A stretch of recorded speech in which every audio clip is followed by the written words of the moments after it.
Buah roh.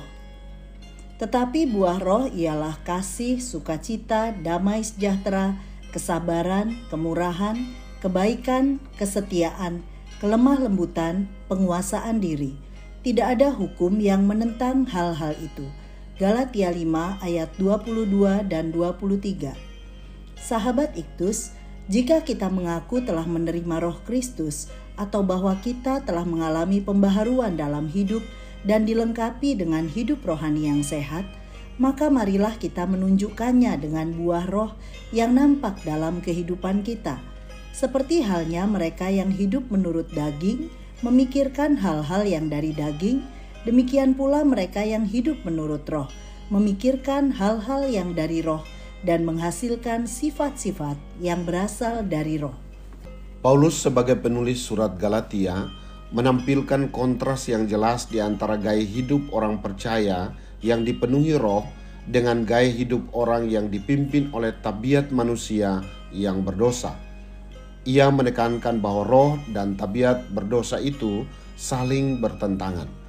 Orang percaya seharusnya hidup dalam kesalehan sebagai penangkal terbaik terhadap perangkap guru-guru palsu. Melalui bagian firman Tuhan ini, ada beberapa kebenaran mengenai buah roh dalam hidup orang percaya. 1. Buah roh adalah tanda orang percaya, ayat 24. Buah roh adalah karya Roh Kudus dalam diri Kristen sejati. Hanya orang yang sudah menjadi milik Kristus Yesus yang menerima Roh Kudus. Roh Kudus yang diam di dalam hati, meyakinkan akan keselamatan, Galatia 4 ayat 6, dan memberikan kesanggupan untuk hidup bagi Kristus dan memuliakan Dia. Tanda nyata seorang yang telah diselamatkan adalah menghasilkan buah roh. 2. Buah roh adalah tanda kedewasaan iman. Ada 3 faktor tentang kedewasaan iman, yaitu tidak otomatis, butuh proses, dan dibutuhkan juga kedisiplinan dalam persekutuan dengan Tuhan. Iman yang dewasa adalah iman yang menghasilkan buah roh, bukan karunia roh. Karena karunia roh bisa ditiru oleh iblis, tetapi buah roh tidak bisa ditiru. Buah roh dalam bentuk tunggal menunjukkan kesatuan karakter Tuhan. Buah roh adalah kasih, sukacita, damai sejahtera, kesabaran, kemurahan, kebaikan, kesetiaan, kelemah lembutan, dan penguasaan diri. Tidak ada hukum yang menentang hal-hal itu. 3. Buah roh tanda kemenangan. Di dalam diri setiap orang ada pergumulan antara daging dan roh, ayat 17. Daging melawan kehendak roh dengan menolak segala sesuatu yang rohani.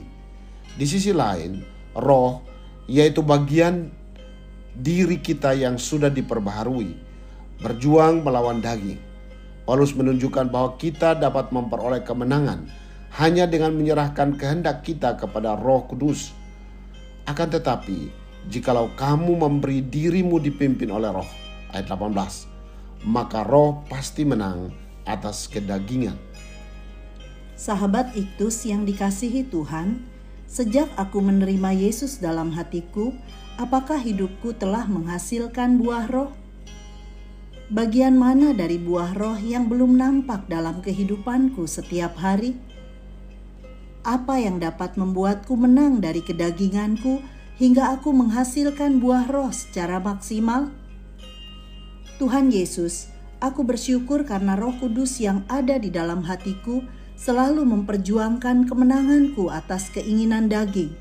Ampuni aku karena seringkali mengabaikan suara Roh Kudus untuk menghasilkan buah roh secara maksimal. Hanya bila aku tinggal di dalam firman Tuhan, aku menjadi kuat dan mengalami hidup yang berkemenangan. Aku ingin hidupku menjadi Injil yang terbuka, sehingga orang lain dapat mengenal Yesus dan diselamatkan. Amin. Penangkal terbaik racun dosa adalah berjalan di dalam roh.